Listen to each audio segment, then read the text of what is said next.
Hello everyone students, आज की हमारी ये वीडियो बेस्ड है सब्जेक्ट बिजनेस में मैथमेटिक्स के उन चैप्टर्स पर या उन टॉपिक्स पर जो आपके एग्जामिनेशन पॉइंट ऑफ व्यू से बहुत इम्पॉर्टेंट हैं। और ऐसी हम उम्मीद करते हैं कि जिन स्टूडेंट्स के का एग्जाम बिजनेस मैथमेटिक्स का होना है उनके लिए ये वीडियो बहुत हेल्पफुल होगी। तो इस वीडियो में आज हम आपको उन टॉपिक्स के बारे में बताएंगे जिनको आप जरूर अपने बिजनेस मैथमेटिक्स के होने वाले एग्जाम के लिए प्रिपेयर करें, तैयार करें। और साथ ही हम ये भी बताएंगे कि उन टॉपिक्स में आप क्या क्या पढ़ें। तो इसलिए आप इस वीडियो को जरूर वॉच करें। अब हम इसकी शुरुआत कर रहे हैं। स्टूडेंट्स, चाहे आपका एग्जाम डिस्क्रिप्टिव हो या एमसीक्यू पैटर्न पर हो, कोई भी पैटर्न का एग्जाम हो, बिजनेस मैथमेटिक्स का जो सबसे इंपॉर्टेंट चैप्टर होता है बीबीए स्टूडेंट्स के लिए वो है मैट्रिक्स। इस चैप्टर को जितना पॉसिबल हो सके अच्छे से तैयार करिएगा। ये ऐसा चैप्टर है जिससे क्वेश्चंस हमेशा काफी आते हैं। तो इसलिए इस बार भी ये उम्मीद है कि मैट्रिक्स चैप्टर से काफी एमसीक्यूज आपके एग्जाम में आएंगे। अब आप ये जान लीजिए कि आप मैट्रिक्स चैप्टर में क्या क्या पढ़ें और कैसे पढ़ें। तो सबसे पहले तो स्टूडेंट्स आप ये जानिए कि मैट्रिक्स होती क्या है। तो इसकी एक डेफिनेशन या इसका एक कॉन्सेप्ट आप अच्छे से समझ लें। हो सकता है कि एक ऐसा क्वेश्चन आए जिसमें मैट्रिक्स क्या होता है उससे जुड़ी हुई एक डेफिनेशन हो या कोई लाइन कॉन्सेप्ट हो और आपसे पूछा जाए कि ये क्या होता है और उसका आंसर मैट्रिक्स हो। तो सबसे पहले तो आप मैट्रिक्स चैप्टर में ये पढ़िए कि मैट्रिक्स क्या होता है, किसे मैट्रिक्स कहते हैं। उसके बाद आप ये पढ़िए कि मैट्रिक्स का यूज किन किन चीजों में है, किस में ये काम में आता है, किस लिए इसको किया जा रहा है, इसको पढ़िए। और फिर उसके बाद सबसे अच्छे से पढ़िए कि मैट्रिक्स कितने तरीके की होती हैं, यानी टाइप्स ऑफ मैट्रिक्स को बहुत अच्छे से पढ़िए। स्टूडेंट्स, टाइप्स ऑफ मैट्रिक्स कई तरीके की होती हैं। जैसे फॉर एग्जाम्पल रो मैट्रिक्स होता है, कॉलम मैट्रिक्स होता है, unit matrix, zero matrix, diagonal matrix, inverse of matrix. तो कई तरीके की मैट्रिक्स होती हैं। तो आप मैट्रिक्स क्या होता है ये पढ़िए, उसका यूज क्या है ये पढ़िए, कितने टाइप ऑफ मैट्रिक्स होती हैं और ये पढ़िए। और सभी जितने भी टाइप्स ऑफ मैट्रिक्स हैं उनमें आप ये जान लीजिए कि इसमें क्या है, मतलब ये है क्या। जैसे रो मैट्रिक्स है तो रो मैट्रिक्स क्या होती है, कॉलम मैट्रिक्स है तो कॉलम मैट्रिक्स किसको कहते हैं, ठीक है। इसी तरीके से जीरो मैट्रिक्स का क्या मतलब है, डायगोनल मैट्रिक्स का क्या मतलब है, इनवर्स ऑफ मैट्रिक्स का क्या मतलब है, ये सब आप जान लीजिए। हो सकता है एमसीक्यू इस तरीके से आए कि कोई एक लाइन दी हुई हो आपको या और ये पूछा जाए कि ये रो मैट्रिक्स है इसको या इसको कॉलम मैट्रिक्स कहेंगे, तो आपको इस तरीके का एमसीक्यू हो सकता है, ठीक है। तो आप ये बहुत अच्छे से जान लीजिएगा कि मैट्रिक्स कितने तरीके की होती हैं और उनका मतलब क्या है। और मतलब जानने के बाद आप ये भी अच्छे से पढ़ लीजिए, ये अच्छे से जान लीजिए कि किस मैट्रिक्स को किस तरीके से रिप्रेजेंट करते हैं। हो सकता है आपके एग्जाम में ये आए कि आपको कोई एक मैट्रिक्स दी हुई है कि suppose x equal to this this this, y equal to this this this.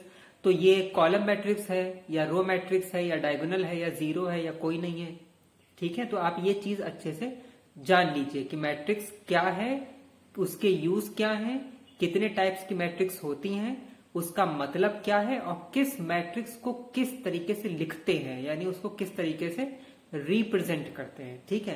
Questions ऐसे भी पूछा जा सकता है कि रो मैट्रिक्स में कितनी रो होती हैं, कॉलम मैट्रिक्स में कितने कॉलम होते हैं। तो इन क्वेश्चंस को आप अच्छे से पढ़िएगा।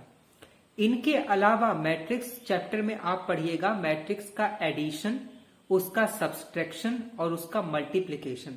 हो सकता है आपसे एमसीक्यू इस तरीके से पूछा जाए कि suppose x equal to this, y equal to this, अगर इस मैट्रिक्स को हम ऐड कर रहे हैं तो आंसर आप बताइए। तो आप ऐड करना मैट्रिक्स का सीखिए, उसका सब्सट्रैक्शन यानी माइनस करना उसको सीखिए और उसकी मल्टीप्लाई सीखिए। इतनी चीजें आप मैट्रिक्स चैप्टर में पढ़ें, ओके। इतनी चीजों को मैट्रिक्स चैप्टर में पढ़ने के बाद आप जिस चैप्टर पर खासी ध्यान दें बिजनेस मैथमेटिक्स में वो रहेगा रेशियो, प्रपोर्शन एंड परसेंटेज। और स्टूडेंट्स ये तीनों ही चैप्टर बहुत सिंपल होते हैं, इनमें कोई बहुत खास कैलकुलेशन या बहुत डिफिकल्ट नहीं होते हैं। इनको पढ़ा जा सकता है, एक नॉर्मल स्टूडेंट्स जो मैथमेटिक्स का ना भी हो वो भी इन चैप्टर्स को इजिली समझ सकता है। रेशियो चैप्टर में आप सबसे पहले जानिए रेशियो क्या होता है, ठीक है, किसको रेशियो कहते हैं, रेशियो कितने टाइप्स के हैं, इनको आप सर्च कर लीजिए या किसी बुक में देख लीजिए। और क्वेश्चन इस तरीके से भी एग्जाम में पूछे जाते हैं, हम आपको एक एग्जाम्पल दे रहे हैं कि फाइंड द रेशियो ऑफ 8:30। 4 आपके पास ऑप्शन दिए हैं, तो रेशियो को आप कैसे कैलकुलेट करोगे, 8 डिवाइड बाई 30। 8 को 2 से काट देंगे 4 आ जाएगा, 30 को 2 से काट देंगे 15 आ जाएगा, तो 4:15 इसका आंसर हो जाएगा। तो अगर आपके में क्वेश्चन इस तरीके से आए कि find the ratio of this, तो इसको इस तरीके से आप सॉल्व कर लेंगे। इसके अलावा क्वेश्चन इस तरीके से भी आ सकता है कि 2 रेशियो दिए हुए हैं और आपसे पूछा जाए कि इन दोनों रेशियो में ग्रेटर यानी बड़ा रेशियो कौन है या इन दोनों रेशियो में छोटा रेशियो कौन है। तो रेशियो में इस तरीके के क्वेश्चंस को आप तैयार करिए। ओके, इसके अलावा प्रपोर्शन क्या होता है, प्रपोर्शन किस चीज को कहते हैं, प्रपोर्शन चैप्टर को पढ़िए। और परसेंटेज चैप्टर इसको भी पढ़िए। इसमें ये देखिए कि क्वेश्चन इस तरीके से आ सकता है कि सपोज कोई भी एक नंबर दिया है, आपको कहा गया है कि इसको परसेंटेज में कन्वर्ट करिए, तो देखिए आपके पास जो भी बुक है या मॉडल पेपर है कि क्वेश्चंस इस तरीके के होंगे उसमें कि आपको कोई एक नंबर दे रखा होगा और कहा होगा कि इसको परसेंटेज में कन्वर्ट करिए, या परसेंटेज दे रखी होगी उसको लिखा होगा कि नंबर में कन्वर्ट करिए, या हो सकता है लिखा हो कि डेसिमल में कन्वर्ट करो। तो इस तरीके के क्वेश्चंस को आप प्रैक्टिस करिए। ये बहुत छोटे छोटे क्वेश्चंस होते हैं, इजिली सॉल्व होने वाले, और ये भी आपके एग्जाम में आते हैं कुछ ना कुछ, ठीक है। तो मैट्रिक्स के बाद आप रेशियो, प्रपोर्शन और परसेंटेज में इन चीजों को जो अभी हमने बताया इनको देखिए।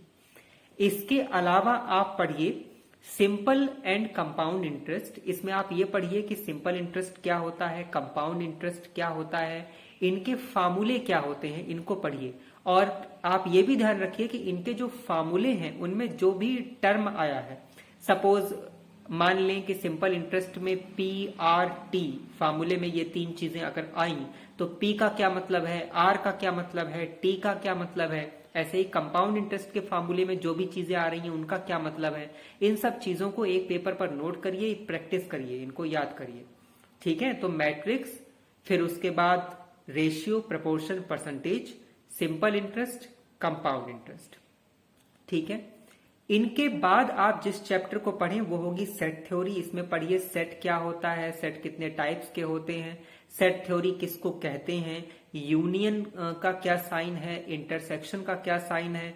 हो सकता है एग्जाम में इस तरीके से भी क्वेश्चन आए कि आपको दे रखा हो suppose A equal to this, B equal to this, C equal to this, तो आप A यूनियन B निकालिए या A इंटरसेक्शन B निकालिए। तो इसको किस तरीके से करते हैं ये अपनी बुक में देखिए, अपने मॉडल पेपर में देखिए, इंटरनेट में देखिए, इसको सर्च करिए। तो सेट थ्योरी को इस तरीके से करिए।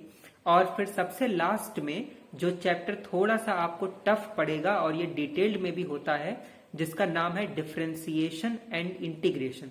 तो अगर ये ज्यादा ना हो पाए तो इसमें बेसिक चीजों को आप देख लीजिएगा। जैसे फॉर एग्जांपल √x का क्या डिफरेंशिएशन कॉफिशिएंट होगा। तो जो छोटे छोटे जो थोड़े कैलकुलेशन में जो सॉल्व हो जाए, ऐसी चीजों को आप डिफरेंशिएशन और इंटीग्रेशन इनसे देख लीजिएगा। तो इतने चैप्टर्स को आप अच्छे से देख लोगे तो आपका एग्जाम आप फेस कर लोगे, ऐसे हम उम्मीद करते हैं, ठीक है। एक बार फिर से हम शॉर्ट में आपको बता रहे हैं, मैट्रिक्स को जितना अच्छे से पॉसिबल हो सके इसको पढ़ लीजिए।